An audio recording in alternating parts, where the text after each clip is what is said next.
You know, usually when we sit down to do one of these deep dives, we're looking at something. Well, something with defined edges. A company, a new technology, maybe a single historical event. Right. Something you can sort of put a box around. Exactly. But today feels different. I was watching the footage from Milan this past week, and it was just surreal. Yeah. You have a EuroLeague basketball game, which is normally the loudest, most intense place on the planet, and the whole arena just goes completely silent. A moment of silence, yeah. And then you see these shops in the Quadrilatero della Moda. I mean, these are stores that probably lose thousands of euros an hour if they're not open, and they're just pulling down their shutters in the middle of the afternoon. It felt like the city itself was in mourning. Not just the industry, but the city. It really did. It felt less like a famous CEO passed away and more like, I don't know, a head of state or a king. Well, in Milan, he kind of was. The line gets pretty blurry, but you're right to feel that gravity. We are, of course, talking about the passing of Giorgio Armani on September 4th, 2025. He was 91 years old. And that's really the hook for us today. We're not just here to read an obituary. We have a stack of sources in front of us that is, frankly, a little intimidating. It's a big one. We've got the official financial reports from Giorgio Armani SPA. We have biographical records that go all the way back to the 1930s. We have these incredibly dense articles on textile manufacturing agreements from the 70s. Stuff that sounds boring, but is actually where the whole story is. Right. And on top of all that, we have the details of his will, which we absolutely have to get into later because it is a bombshell. Oh, the will is the twist ending. It changes how you look at the last 40 years of his entire strategy. But the central question I really want to tackle today is, I think, a simple one on the surface. How does a young man who drops out of medical school, a kid who grew up in a war-torn town literally dodging unexploded bombs, how does that person end up with a net worth of $12.1 billion and, more importantly, fundamentally change the way our entire species puts clothes on for half a century? It's a massive question. And I think to even start to answer it, you have to sort of forget the fashion part for a minute. Forget fashion. That sounds counterintuitive for a deep dive on a fashion designer. Just for a moment. Because when you dig into these sources, you realize Armani wasn't just an artist. I mean, yes, of course he was a brilliant artist, but that isn't why he won. It's not why he outlasted everyone. So why did he? He was an engineer, he was a psychologist, and above all else, he was a ruthless, calculating businessman. An engineer of fabric. Exactly. And an engineer of his own empire. He built it brick by brick with a blueprint nobody else could see. Well, then let's get into that blueprint. We have to start at the beginning. Piacenza, Italy, July 11th, 1934. Right. And you have to really set the scene here. This is not the Italy you see in postcards. This isn't Fellini's La Dolce Vita with Vespas and gelato. No, this is Mussolini's Italy. It's pre-war tension sliding into absolute mid-war devastation and poverty. His family was not wealthy. They were just trying to get by. And I was reading through the early biography, and there's this incredible contrast that just keeps jumping out at me. We think of Armani, the brand, as the king of grige. Right? Ultimate minimalist, Yeah. beige, gray, calm, controlled. Zen. Everything is soft, everything is quiet. But his childhood was the exact opposite. It was loud, it was violent. Incredibly so. Yeah. Piacenza was a strategic target for the Allies. It was a transportation hub in the north, so it was bombed heavily.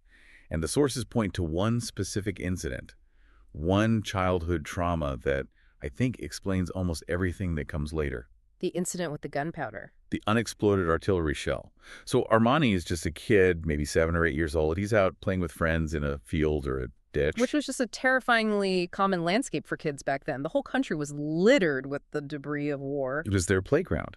So they find this shell that hadn't detonated. And to them, it's a curiosity. It's a toy. They start, poking at it, messing with it. Oh, no. And the sources say the fuse triggered. It exploded. It killed one of his friends instantly, right there in front of him. And Giorgio, he was engulfed in the blast. He was burned severely all over his body. He ends up in a hospital for weeks, right? Just wrapped in gauze. For weeks, he described the smell of rubbing alcohol in his own burnt skin. And I want you to just pause on the psychology of that for a second. It's horrifying. You're a child. The world outside is literally exploding around you. Your friend has just been killed. And now you are trapped, immobile, in a hospital bed, hovering between life and death yourself. Is that where the famous control freak nature comes from? Because you read these stories later in his life about him personally checking every single light bulb in a new store or rearranging the flowers on a table right before a fashion show. I think it's 100% connected. When you experience that level of profound, violent chaos so early, chaos that you have zero control over, you often spend the rest of your life trying to build a fortress against it, You create a world where nothing can explode. where everything is clean, where everything is ordered, where every single detail is under your direct command. That makes so much sense. His whole aesthetic is almost antiseptic, but in a beautiful, calming way. It's like a shield against the messiness of the world. It's an aesthetic of total control. And what's so interesting is that this traumatic hospital stay didn't scare him away from medicine. It actually did the opposite. It sort of seduced him. He decided he wanted to be a doctor. He became obsessed with it. He went to a top science-focused high school, the Liceo Scientifico Leonardo da Vinci. And the notes mentioned a specific book that really triggered this whole ambition for him. Did you see that? It was a novel, right? The Citadel. Yes, by A.J. Cronin. I have to admit, I haven't read it. What's it about? It's not a textbook. It's this classic novel about an idealistic young doctor who goes to work in a poor Welsh mining town. And he's just constantly fighting against the bureaucracy, against the incompetence of the system, trying to bring science and compassion to this dirty, corrupt world. So Armani saw himself as that hero, the guy who comes in and fixes things, who brings order to the chaos. He wanted to be the savior. So he enrolls in the University of Milan's medical school, and he's serious about it. He does 3 full years. 3 years is a long time. That's not just a passing fancy. That's anatomy, physiology. He would have been dissecting cadavers. He was deep into it. He was fully committed. But then came the reality check. In 1953, he has to leave the university to do his mandatory military service. And the army sees his record and says, perfect, we know just where to put you.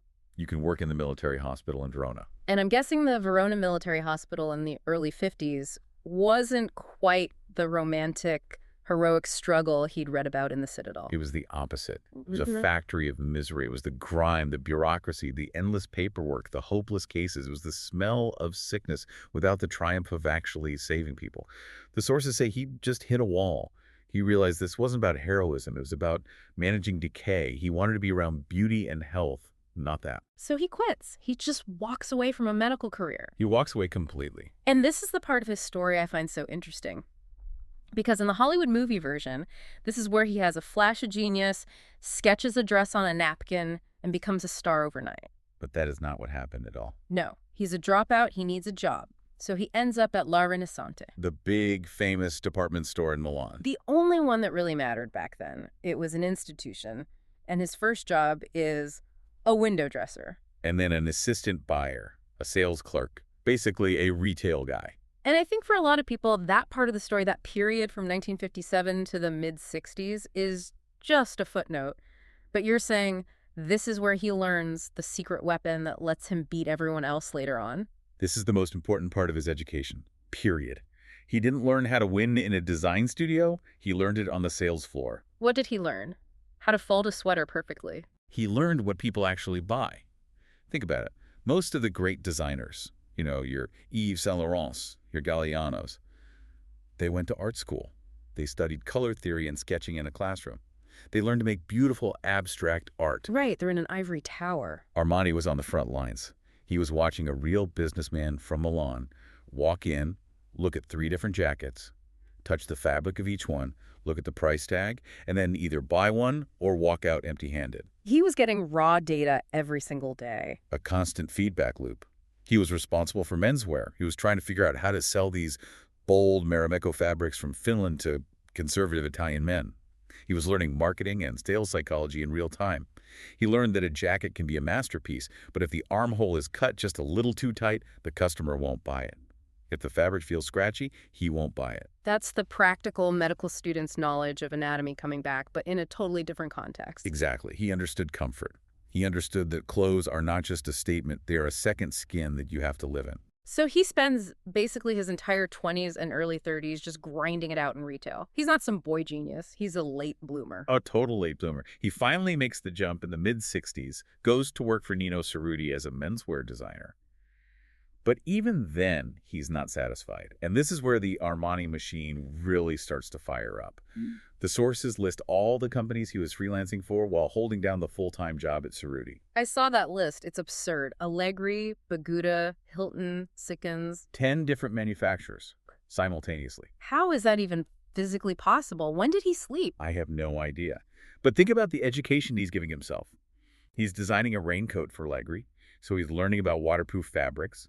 Then he's designing a suit for Hilton, so he's learning about tailoring. Then a knit for Sickens. He's learning the technical capabilities and constraints of 10 different factories. He's not just designing, he's learning the entire supply chain. He's seeing the whole matrix. By the time he's ready to launch his own brand, he knows more about manufacturing than most of the factory owners do. He knows where you can cut costs without sacrificing quality. He knows which fabrics work best on which machines. He's a master of the craft and the commerce. But he's still, the guy behind the scenes. He's the hired gun. He needs a push, a catalyst. And then he meets the catalyst. Yeah. Enter Sergio Galeotti. The partner. In every sense of the word. They met in the late 1960s. Galeotti wasn't in the fashion world at all. He was an architectural draftsman. But he had this incredible business mind. And he looked at Giorgio and just said, "What are you doing? You are wasting your talent making all these other people rich." He was the ultimate hype man. He was the accelerator. Armani was naturally cautious. Remember the bomb, remember the hospital. Yeah. His instinct was always safety, control. Freelancing is safe. You get your check, you go home. Starting your own business is pure risk. Especially in Italy in the 1970s. We should probably mention that context. The years of lead. Oh, it was a terrible time. The Red Brigades, domestic terrorism, political assassinations, rampant inflation. It was a chaotic and dangerous time to start any business, let alone a luxury one. People were actually afraid to display wealth. And Galeotti just pushes him through all that fear. He forced him. The story goes he made Armani sell his old Volkswagen Beetle just to scrape together enough cash to get an office. They sold the car to start the company. They sold the car. That's how much of a shoestring operation it was. And in 1973, they opened this tiny little design office at 37 Corso Venezia. 2 years later, on July 24th, 1975, Giorgio Armani S.p.A. is officially born. And almost out of the gate, he drops this bomb on the industry. The good kind of bomb this time. The unconstructed jacket. The weapon of mass reconstruction, you could call it. I think for a lot of us listening, the phrase unconstructed jacket just sounds like, I don't know, a cardigan or maybe just a casual blazer. Yeah. Can you break down why this was such a seismic event? Why do the history books all fixate on this one garment? Okay, yeah. You have to visualize what an average men's suit was like in, say, 1974. I'm picturing something very stiff, very structured. It was armor. Literally, the inside of the chest was built with a heavy canvas made of horsehair to make it stand up on its own. It had thick, rigid shoulder pads to give you this very square, formal silhouette. The lining was tight, it gripped your body. When you wore a suit, you felt it. You couldn't comfortably lift your arms over your head. It sounds like a corset for men. That is the perfect analogy. It forced the body into an artificial shape. And Armani, with his understanding of anatomy, looked at this and said, "This is absurd. The body already has a shape. The fabric should follow the body, not the other way around." So what did he do technically? What did he remove? He just gutted it. He performed surgery on the suit. He ripped out the heavy horsehair canvas. He took out the thick shoulder padding, or replaced it with something incredibly light and soft. He moved the buttons to change the stress points. He used fabrics that had never been used for formal tailoring before, soft wools, crepes, even linens, and treated them like they were silk. He made the suit slouch. He invented slouchy elegance.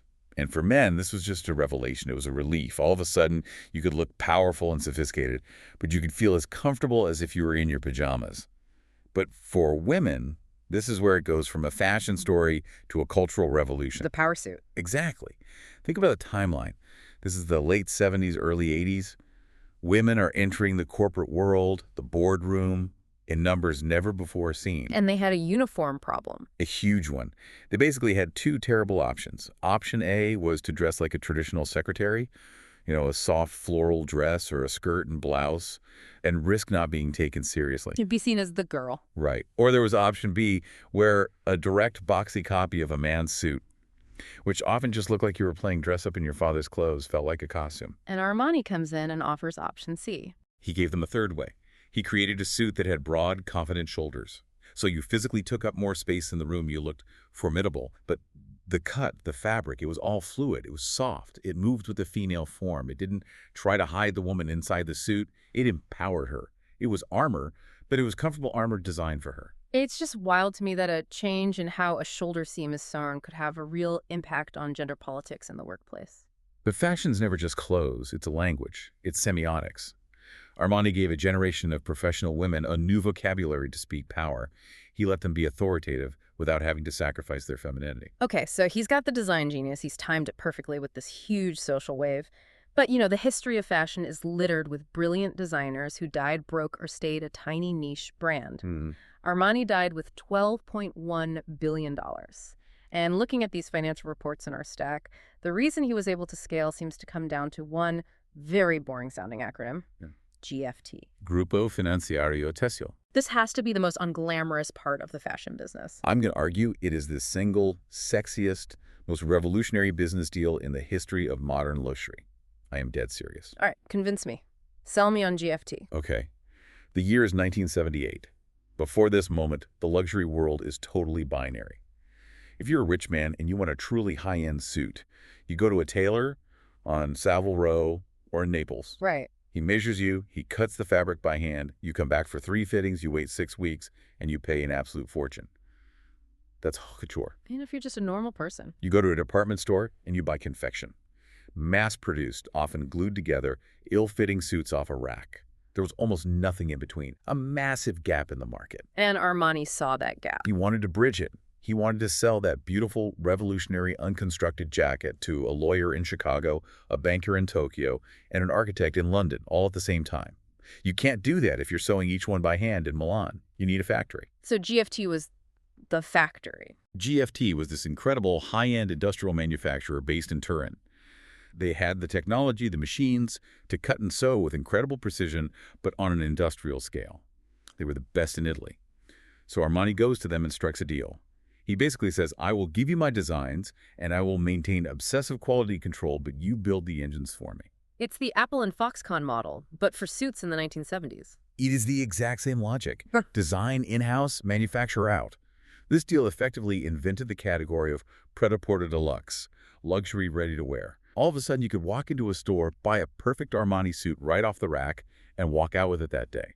It fit maybe 90% as well as a bespoke suit, but it was half the price and you got it instantly. And that's when the financial fire hose just turned on full blast. That's when he went from being a celebrated Milanese designer to being a global brand.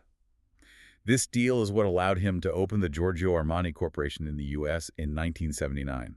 It was the engine of the entire expansion.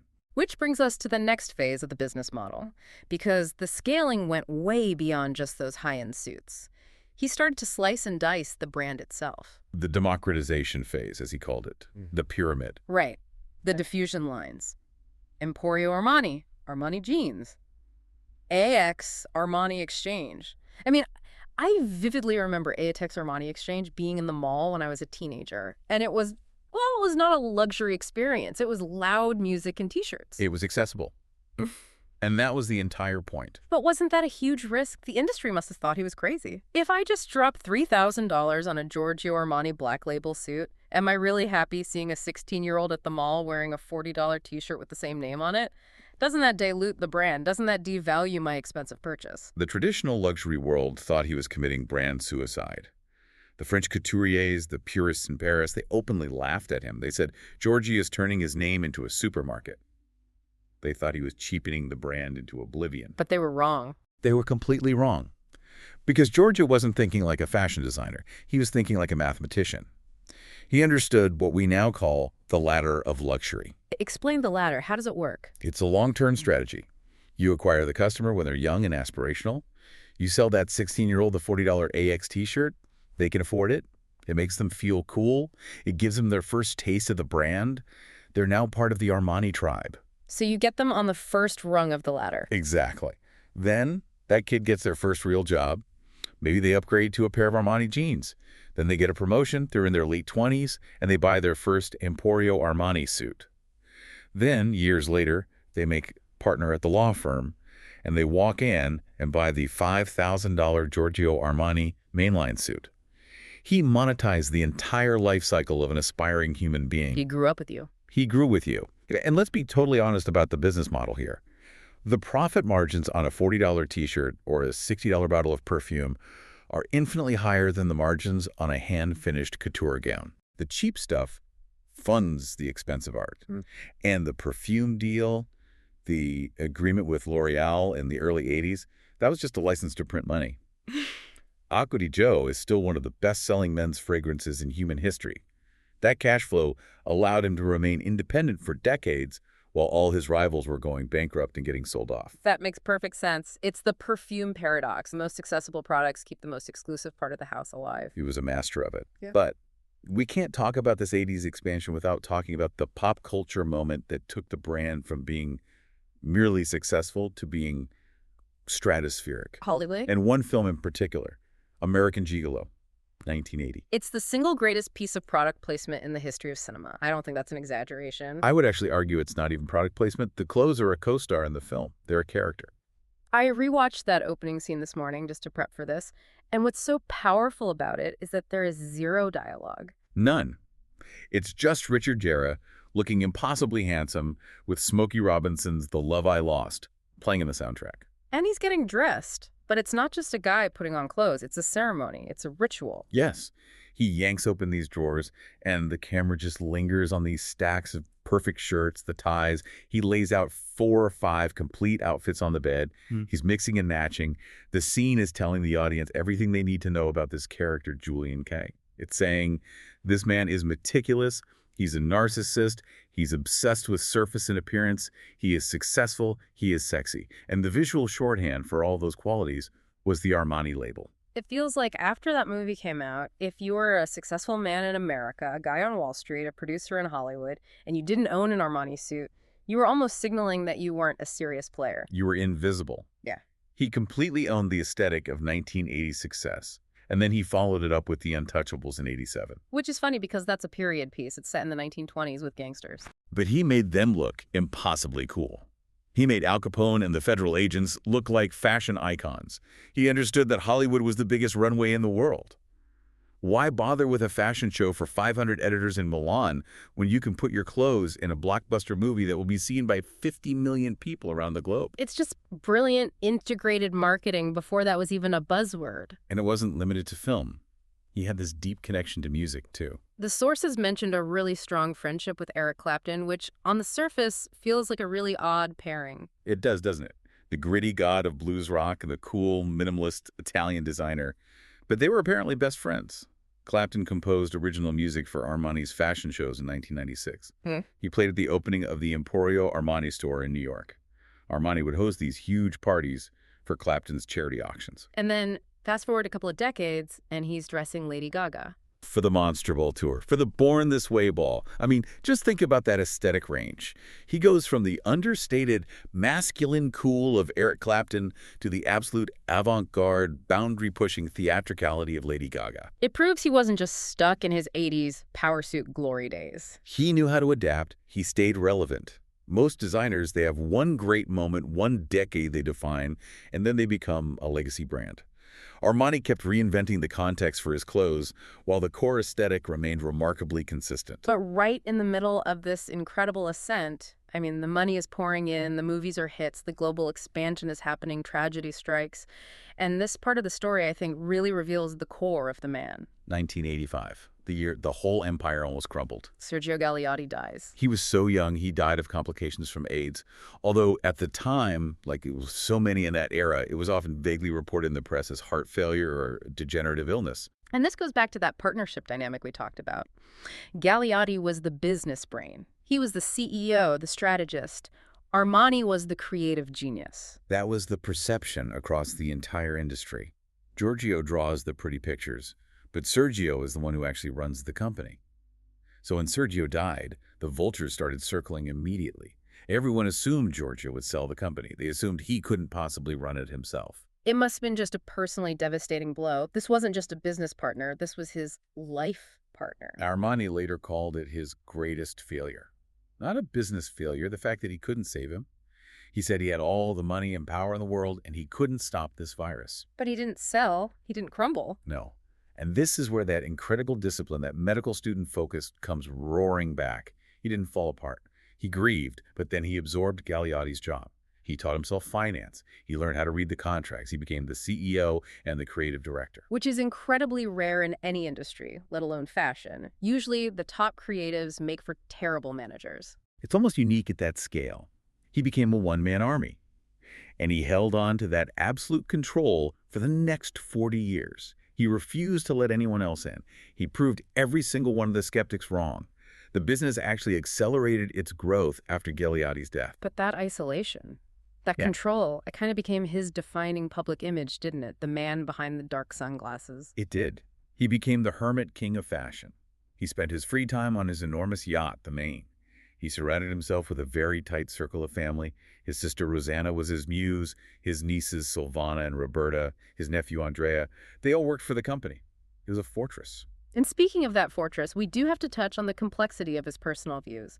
Because while he was busy revolutionizing how men and women presented themselves to the world, some of his own social views were, well, they felt like they came from a much earlier era. We have to talk about the comments. The interview with the Sunday Times in 2015. Right, where he was asked about gay men's style, and he said, quote, "A homosexual man is a man 100%. He does not need to dress homosexual." Which, read today, sounds pretty jarring. It caused a huge backlash at the time, and rightly so. People called it internalized homophobia. They said it was deeply conservative. But I think to understand it, not to excuse it, but to understand it, you have to see it through the lens of his generation and his personal aesthetic. He was born in 1934. He came of age in a time when discretion was survival. His entire brand is built on understatement, on quiet dignity. To him, anything loud or campy or theatrical was undignified.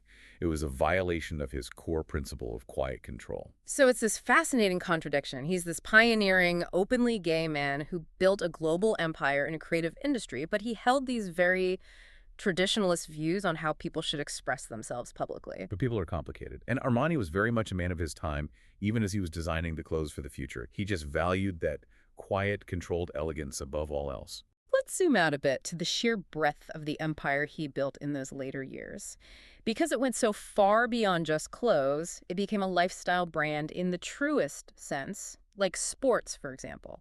I had no idea how deeply involved he was in the sports world. Oh, he was a fanatic, especially for basketball. Yeah. He was the owner and president of Olimpia Milano, the city's team. And not just a silent check-writing owner. Yeah. He was At involved. courtside, he was passionate.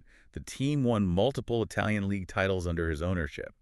He said he loved basketball because, unlike football, which can be so divisive, it united the city. But he was into football soccer as well. A huge Inter Milan fan. Yeah. But he was pragmatic. He designed the formal suits for the director's suite at Chelsea FC in London. He designed the official suits for the England national team for a while. And the Olympics? Of course. He designed the uniforms for the Italian national teams for the 2006 Winter Olympics in Turin, the 2012 Summer Olympics in London, and then more recently a big sponsorship with Scuderia Ferrari in Formula One.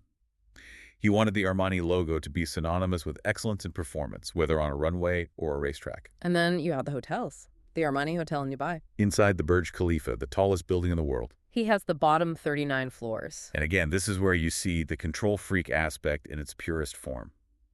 He signed the deal with Emaar Properties, but he retained total creative control over everything. Every piece of furniture is from his Armani Casa home line. Every fabric, every finish, the scent in the lobby. You weren't just staying in a luxury hotel. You were literally sleeping inside Giorgio Armani's brain.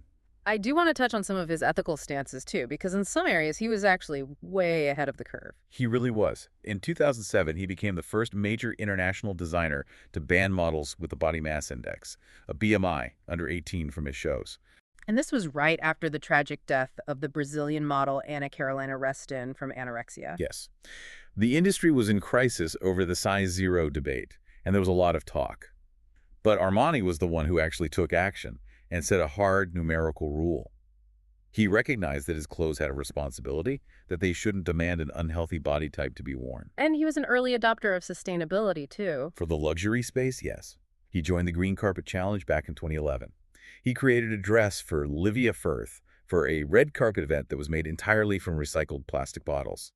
He was one of the first to prove that sustainable materials could also be high fashion. So he wasn't just this static traditionalist figure. He was still evolving, still adapting. Constantly, right up to the end. Which brings us to the end, the final years. The signs that something was changing started to appear. In June of 2025, he missed Milan Fashion Week for the men's collection. And that was a first, right? He had never, ever missed a show. He was always there backstage, making final adjustments himself. When he wasn't there, the whole industry knew something was seriously wrong. The king was tired. And then the news broke. September 4th, 2025. He passed away from liver failure at his home in Milan. The response was immediate and immense. They held a public wake at his own performance space, the Armani Teatro, and something like 15,000 people lined up to pay their respects. 15,000. That's the size of a sports arena. It was an outpouring of grief for the city's patriarch. And then the funeral, on September 8th, was a very private affair, a burial in his family's chapel. But this is where the story takes its final, most fascinating turn, the will. It was released to the public on September 12th, and this is the document that fashion analysts and business journalists are still trying to fully unpack. This is the twist ending to the entire 40-year story. Because for decades, Armani's entire identity was built on one word: independence. He refused to sell. He watched as Gucci, Fendi, Bulgari, all the other great Italian houses were bought up by the big French luxury conglomerates LVMH and Kering. He stood alone. Giorgio Armani SBA, independent to the core. He was the last of the Mohicans, the last Italian emperor holding out against the French giants. He was. But the will changed the entire game plan. So what did the will actually say? What was the key provision? The key provision instructs his heirs, which is a foundation he set up, plus his family members, to sell an initial minority stake of 15% in the company. So after all that, he's finally opening the door. Just cracking it open.